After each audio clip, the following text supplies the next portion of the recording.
મારું નામ હંસાબેન એ સોચા। આજે બુદ્ધ પૂર્ણિમાનો કાર્યક્રમ અમારા સહજાનંદ વાટિકામાં રાખવામાં આવેલ હતો।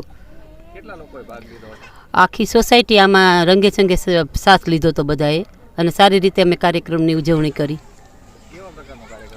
કાર્યક્રમ ઉત્સાહપૂર્વક હતો પણ સંદેશો એ હતો કે સુખ શાંતિ મળે અને શાંતિ માટે જે શાંતિનું પ્રતીક બુદ્ધ છે તો એ માટે થઈને સૌ સાથ દીધો હતો।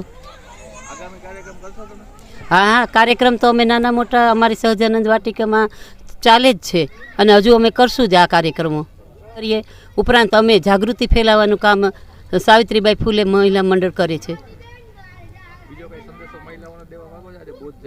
હા, આજે બુદ્ધના 3 કારણે બુદ્ધ પૂર્ણિમા પ્રખ્યાત છે કે કારણ કે આજે બુદ્ધ ભગવાનનો જન્મ થયો હતો અને બુદ્ધ ગયામાં એમનું જ્ઞાન પ્રાપ્ત થયું હતું અને મહાપરિનિર્વાણ આજની તારીખે થયું હતું। એટલે આ બુદ્ધ પૂર્ણિમા ખૂબ મહત્ત્વની છે।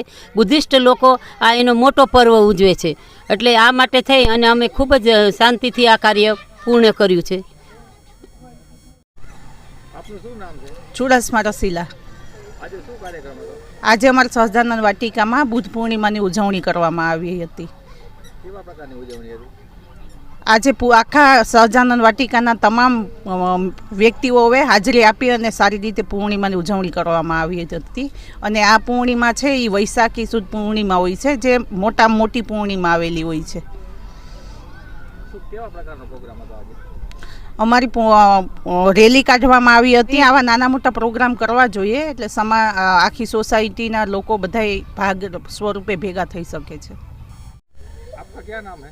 मेरा नाम मयूरी सोलंकी है। आज क्या कार्यक्रम था? आज हमने अपने सोसाइटी में बुद्ध पूर्णिमा का कार्यक्रम किया था जहाँ सभी महिलाओं, सभी बड़ों ने, बच्चों ने, सभी ने बहुत ही उत्साह से इसमें भाग लिया और सब ने बहुत खुशी से इसका आनंद लिया। क्या क्या कार्यक्रम था? हमने यहाँ पे खीरदान किया था और साथ में हमने गरबा रास भी किया था जिसमें सभी लोगों ने बहुत ही आनंद लिया। एजुकेशन सिस्टम है उसके बारे में क्या कहना चाहती हैं? उसके बारे में बस इतना ही कहना चाहूँगी जैसे भगवान बुद्ध ने हमें सिखाया है कि पढ़ाई और एजुकेशन सब बहुत ज़रूरी है, तो सभी बच्चों, सभी खास करके लड़कियों को मैं ये कहना चाहूँगी कि एजुकेशन इज़ वेरी इम्पॉर्टेंट।